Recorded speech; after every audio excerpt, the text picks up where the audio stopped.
because makomada zikuri kana matisipane miti zoita miti but apa pane vanhu vari kuita miti pane padyo agricultures away from pamakati saka runoke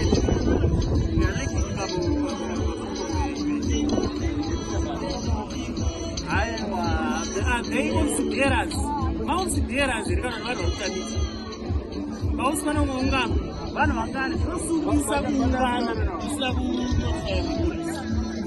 unoungana sei muri 12 aiwa zvinobvumidzwa here